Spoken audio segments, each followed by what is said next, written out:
Arts group எடுத்திருக்கலாம், vocational எடுத்திருக்கலாம். Tourism business வந்து பயங்கரமான ஒரு எதிர்காலத்தை நோக்கி போயிட்டுருக்கு. இந்த கெரியர் ப்ராஸ்பெக்ட்ஸ் அப்படின்றது பார்த்தீங்கன்னா அதுதான் உங்களுடைய வாழ்க்கையினுடைய யார் யார் எதை பண்ணால் சிறப்பாக பண்ணுவாங்களோ அவங்கள அந்த மாதிரியான இல்லை ஒரு பெரிய ஆர்டிஸ்ட், பெயிண்டர், ஸ்கல்ப்டர் ஆகணும்னோ இல்லை ஒரு சிறந்த டான்சர் ஆகணும்னோ ஆசை இருந்தா அந்த குழந்தையால ஒரு மருத்துவரா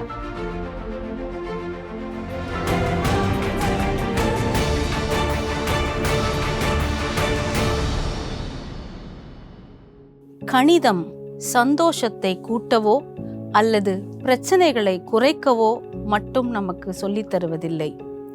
அனைத்து பிரச்சனைகளுக்கும் தீர்வை சொல்லிக் கொடுக்கின்றது. இதை உணர்ந்தால் நம்மை வெல்ல வேறு யாருமே இல்லை. வணக்கம். எப்பவுமே மாணவர்கள் தாங்கள் இஷ்டப்பட்ட படிப்பினையை தேர்ந்து தெரிந்து படிக்கும் பொழுது சிறந்து விளங்குகின்றார்கள். எத்தனையோ மாணவர்கள் பொறியியலில் சேர்ந்துவிட்டு என்ஜினியரிங் படிக்கலாம் அப்படின்னு சேர்ந்துட்டு கஷ்டப்பட்டு டிஸ்கண்டினியூ பண்ணுறவங்க நிறைய பேர் இருக்காங்க. என்ஜினியரிங் சேர்ந்துட்டு ஒரு வருஷத்தை விட்டுட்டு அவங்க என்ன பண்ணுவாங்க, பிஎஸ்சியில் வந்து சேருவாங்க, ஆர்ட்ஸ் அண்ட் சயின்ஸ் காலேஜில். அது நிறைய மாணவர்கள் செய்யக்கூடிய ஒரு தவறாக இருக்குது. அதே மாதிரி பிகாமில் சேர்ந்துட்டு எங்களால் முடியல அப்படின்னு சொல்லிட்டு மேற்கொண்டு இருக்கிற மீதிய ஹியூமனிட்டி சப்ஜெக்ட்ஸ், அதாவது BA history, BA English, BA geography, BA economics, இது போன்ற கோர்சஸில் சேருவாங்க. இந்த மாதிரி செய்கிறதுனால அந்த மாணவருக்கு 1 வருடமோ 2 வருடங்களோ வீணாகி விடுகின்றது. இதை நம்ம ஆரம்பத்திலேயே சரி செய்து சரியான பாடத்திட்டத்தை நாம் தேர்வு செய்து சரியான கோர்ஸில் சிறந்த காலேஜில் நம்ம சேர்ந்தோம்னா நம்முடைய வாழ்க்கை எதிர்காலமும் பிரகாசமாக இருக்கும். இப்படி நம்ம ஒரு தெளிவான மனநிலையில் இருக்கணும் அப்படின்னா நமக்கு இந்த பாடங்கள் சம்பந்தமான, கோர்சஸ் சம்பந்தமான, கெரியர் ப்ராஸ்பெக்ட்ஸ் சம்பந்தமான ஒரு அறிவு தேவை. இந்த கெரியர் ப்ராஸ்பெக்ட்ஸ் அப்படின்றது பார்த்திங்கன்னா அதுதான் உங்களுடைய வாழ்க்கையினுடைய அல்டிமேட் கோலாக இருக்குது. எல்லாருக்குமே தெரியும், நம்ம உழைப்பது உண்பதற்காக தான், உண்பது வாழ்வதற்காக தான். அந்த உழைப்பிற்காக தான் 14 வருஷம் பள்ளி பருவமும் அதுக்கு மேற்கொண்டு 3, 5, 6 வருஷங்கள் கல்லூரியில் பயின்று அதுக்கப்புறம் வேலைக்கு போகிறோம். ஸோ அப்படி தேர்வு செஞ்சு போகிற வேலை நமக்கு மனசுக்கு அமைதியும் திருப்தியும் கொடுக்கக்கூடிய வேலையாக இருக்கணும். யார் யாருக்கு என்னென்ன வருமோ, யார் யார் எதை பண்ணால் சிறப்பாக பண்ணுவாங்களோ அவங்கள அந்த மாதிரியான கோர்சஸை தேர்ந்து தெளிந்து படிக்க வைக்கிறது பெற்றோர்களுடைய கடமை. பெற்றோர்களுக்கு 1000 ஆசை இருக்கலாம். பெற்றோர்கள் சொல்லலாம், நான்லாம் அந்த காலத்தில் டாக்டர் ஆகணும்னு நினச்சேன், என்னால் முடியல, எங்கள் அப்பாவுக்கு வசதி இல்லை, எனக்கு இப்போ வசதி இருக்குது, நான் என்னுடைய குழந்தைய டாக்டர் ஆக்குவேன் அப்படின்னு அவங்க வைராக்கியமாக இருக்கலாம். ஆனால் அந்த குழந்தைக்கு ஒரு வைல்ட் லைஃப் ஃபோட்டோகிராஃபர் ஆகணும் அப்படின்னோ இல்லை ஒரு பெரிய ஆர்டிஸ்ட், பெயிண்டர், ஸ்கல்ப்டர் ஆகணும்னோ இல்லை ஒரு சிறந்த டான்சர் ஆகணும்னோ ஆசை இருந்தா அந்த குழந்தையால ஒரு மருத்துவராக கண்டிப்பாக ஆக முடியாது. இந்த விஷயங்களை மனதில் கொண்டு குழந்தைகளுடைய சைக்காலஜியை புரிந்து கொண்டு ஸ்டூடெண்ட்ஸுனுடைய எதிர்காலத்தையும், அந்த ஸ்டூடெண்ட்ஸுனுடைய எதிர்காலம்தான் நாட்டினுடைய எதிர்காலம் அப்படின்றத புரிஞ்சுக்கிட்டு நாம் ஸ்டூடெண்ட்ஸை அவங்களுடைய இஷ்டத்துக்கு அவங்களுக்கு பிடித்தமான கெரியர் ப்ராஸ்பெக்ட்ஸ் இருக்கக்கூடிய கோர்ஸில் அவங்கள சேர்த்து படிக்க வைக்கணும். இப்போ நான் சொன்ன மாதிரி சயின்ஸ் குரூப்பாக இருந்தாலும் சரி, நீங்கள் காமர்ஸ் குரூப் படிச்சிருந்தாலும் சரி, நீங்கள் வொகேஷனல் குரூப் படிச்சிருந்தாலும் சரி, நீங்கள் எந்த குரூப் படிச்சிருந்தாலும் நீங்கள் இப்போ நான் சொல்ல போகிற எந்த கோர்ஸ்லையும் சேரலாம்.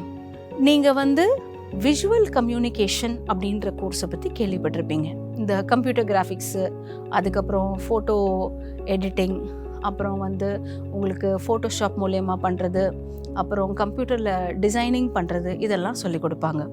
ஸோ இந்த கோர்ஸ் படிக்கிறதுக்கு நீங்கள் சயின்ஸ் குரூப்பில் கம்ப்யூட்டர் சயின்ஸ் படிச்சிருக்கலாம், இல்லை நீங்கள் காமர்ஸ் குரூப்பில் கம்ப்யூட்டர் சயின்ஸ் படிச்சிருக்கலாம். நீங்கள் எந்த குரூப்பில் கம்ப்யூட்டர் சயின்ஸ் படிச்சிருந்தாலும் நீங்கள் இந்த விஸ்காம் கோர்ஸ் பண்ணுறதுக்கு எலிஜிபிள். இதே மாதிரி ஃபைன் ஆர்ட்ஸ், நீங்கள் ஃபைன் ஆர்ட்ஸ் படிக்கணும்னா அதை வந்து விஷுவல் ஆர்ட்ஸ் அப்படின்ற டிகிரி ப்ரோக்ராமில் சொல்லிக் கொடுக்குறாங்க. பிஏ விஷுவல் ஆர்ட்ஸ் இல்லை பிவிஏ அப்படின்னு சொல்லுவாங்க.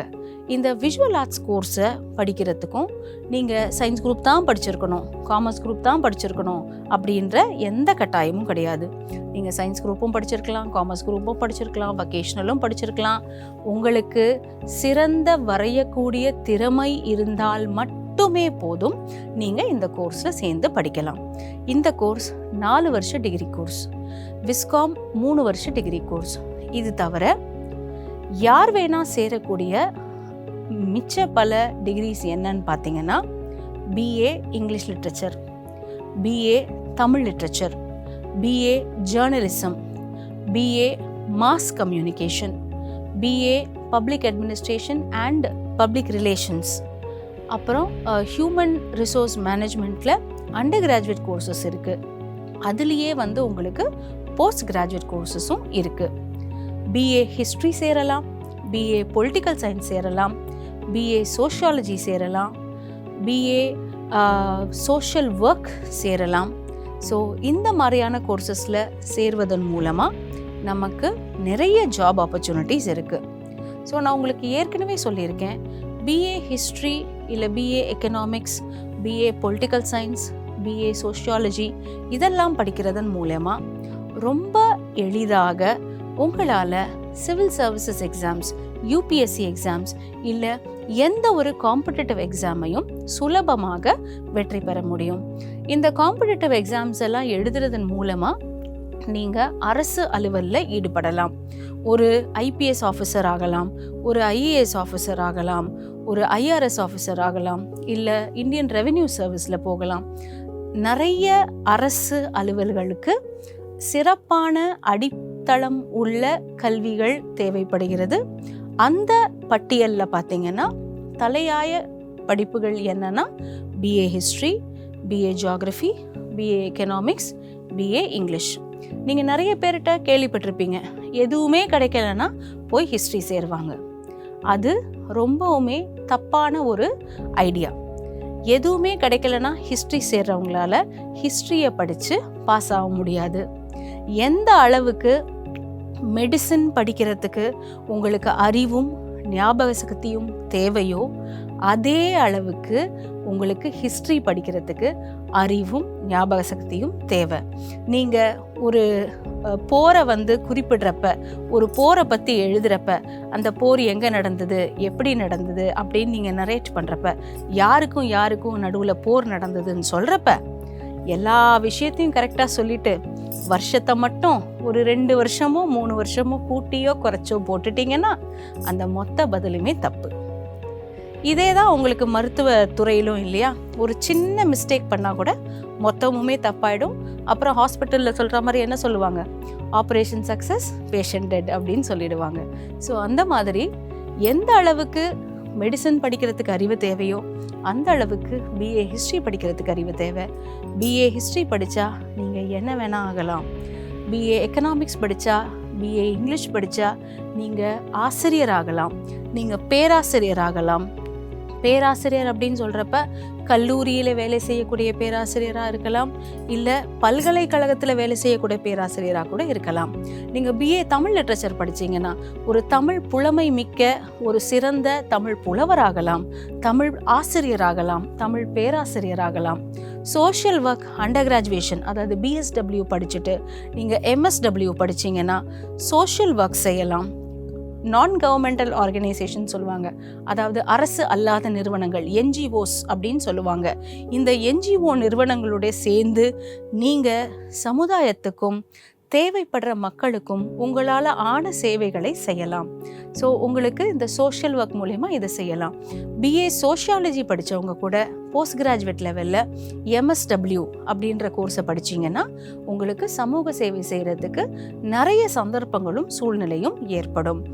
உங்களுக்கு இந்த BA English, BA Tamil, BA sociology, BA economics போலவே நீங்கள் சயின்ஸ் குரூப் படிச்சிருந்தாலும் சரி, காமர்ஸ் படிச்சிருந்தாலும் சரி, வொகேஷனல் படிச்சிருந்தாலும் சரி, நீங்கள் பிஏ ஜியாகிரஃபி படிக்கலாம்.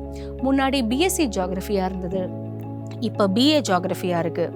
பிஏ டூரிசம் படிக்கலாம், பிஏ ட்ராவல் மேனேஜ்மெண்ட் படிக்கலாம், பிஏ ஹாஸ்பிட்டாலிட்டி மேனேஜ்மெண்ட் படிக்கலாம்.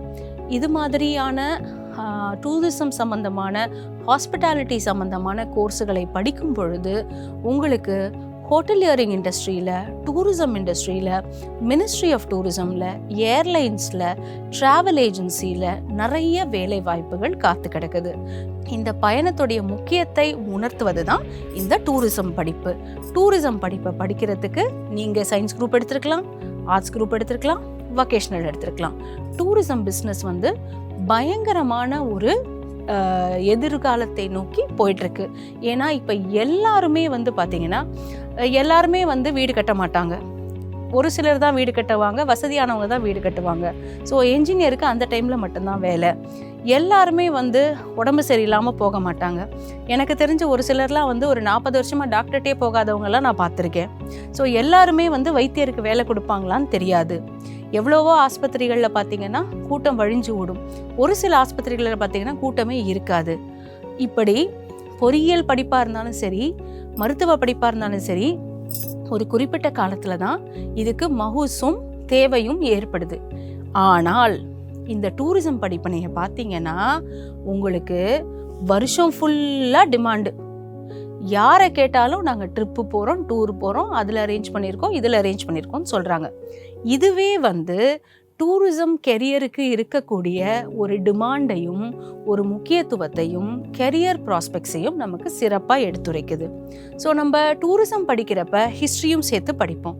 ஹிஸ்ட்ரி படிக்கிறதுனால ஒரு இடத்துடைய இயற்கை வளம், அதில் இருக்கிற வரலாற்று கட்டிடங்களுடைய சிறப்பு இதெல்லாம் தெரிஞ்சதுன்னா நம்ம டூரிசம் மினிஸ்ட்ரியில் போய் சேரலாம், இந்த இந்தியா டூரிசம் டெவலப்மெண்ட் கார்ப்பரேஷனில் சேரலாம். ஏர்லைன்ஸில் உங்களுக்கு நிறைய ஜாப் ஆப்பர்ச்சுனிட்டிஸ் இருக்குது, கேபின் க்ரூவாக போகலாம். நீங்கள் ஹாஸ்பிட்டாலிட்டி இண்டஸ்ட்ரியிலையும் நிறைய ஜாப் ஆப்பர்ச்சுனிட்டிஸ் இருக்குது. ஸோ நீங்கள் சயின்ஸ் குரூப் தான் படிச்சிருக்கணும், காமர்ஸ் குரூப் தான் படிச்சிருக்கணுன்றது கிடையாது. நீங்கள் 11th 12th முடிச்சிருந்தாலே போதும், உங்களால் இந்த கோர்சஸ்லாம் படிக்கலாம். ஸோ நீங்கள் BA English, BA literature, BA sociology, BA political science, BA economics, BA geography, அதுக்கப்புறம் வந்து நீங்கள் இந்த சோஷியல் ஒர்க் இதெல்லாம் படிக்கிறதன் மூலமாக நீங்கள் பள்ளிகளில் ஆசிரியர்களாக வேலைக்கு சேரலாம். ஸோ எல்லாருக்குமே தெரியும், பள்ளியில் ஆசிரியராக வேலை செய்கிறது வந்து சாமானிய காரியம் கிடையாது. அது வந்து ரொம்பவே டெடிகேஷனும் சின்சியரிட்டியும் ஹார்ட் ஒர்க்கும் தேவையான ஒரு காரியம். ஸோ டீச்சர்ஸ் அப்படின்றவங்க வந்து எப்போவுமே மாதா பிதா குரு தெய்வம், அதாவது பெற்றவர்களுக்கு பின்னரும் தெய்வத்துக்கு முன்னரும் வரக்கூடியவர் தான் குரு. ஸோ அந்த மாதிரியான ஒரு நிலைக்கு நம்மளை உயர்த்தக்கூடியது வந்து இந்த எளிமையான இந்த அண்டர் கிராஜுவேஷன்ஸ் இருக்கிற இந்த history, English, Tamil, economics, sociology, political science இது போன்ற படிப்பினைகள். நிறைய பேர் நாங்கள் மார்க் கம்மியாக எடுத்துட்டோம், நாங்கள் சப்ளிமெண்ட்ரி எக்ஸாம் எழுதி இப்போ தான் பாஸ் பண்ணியிருக்கோம், எங்களுக்கு என்ன பண்ணுறதுனே தெரியல அப்படின்றவங்க வெகு எளிதாக சேரக்கூடிய காமனான கோர்சஸ் இதுதான். அவங்களால படிக்க முடியாது, இல்லை எங்களுக்கு அந்த அளவுக்கு படிக்க முடியல, அதனால தான் நாங்கள் 12வதுல இவ்வளோ கம்மியாக வாங்கியிருக்கோம் அப்படின்னா நீங்கள் துவண்டு போக வேண்டாம். நீங்கள் தாராளமாக இந்த ஆர்ட்ஸில் இருக்கிற, ஹியூமானிட்டிஸில் இருக்கிற கோர்சஸில் சேர்ந்து நீங்கள் படிக்கலாம். உங்களுக்கு கண்டிப்பாக ஒரு நல்ல எதிர்காலம் காத்திருக்கு. ஸோ நம்ம வந்து கணிதம் அப்படின்னு எடுத்தோம்னா அதை வந்து மேத்தமேட்டிக்ஸ்னு சொல்கிறப்ப அதில் பெரிய பெரிய நம்பர்கள், கோடிகள், அதுக்கு மேலாக மில்லியன்ஸ், பில்லியன்ஸ் எல்லாம் போகுது. ஆனால் அது ஆரம்பிக்கிறது ஒரு பூஜ்ஜியத்தில் தான். ஸோ நம்ம பூஜ்ஜியம் அப்படின்றத வந்து ஒரு தோல்வினோ ஒரு முட்டுக்கட்டைனோ எடுத்துக்காமல் அவ்வளோ பெரிய கணிதவியலே பூஜ்ஜியத்தில் தான் ஆரம்பிக்குது அப்படின்றத உணர்ந்துக்கிட்டோம்னா நம்மளுடைய வாழ்க்கையில் என்றுமே வெற்றி தான். ஆகவே எல்லாருமே நல்லா படிங்க. எந்த கோர்ஸை எடுக்கிறீங்களோ அதை கரெக்டாக தேர்வு செஞ்சு எடுத்து படித்து வாழ்க்கையில் முன்னேற என்னுடைய வாழ்த்துக்கள். நன்றி.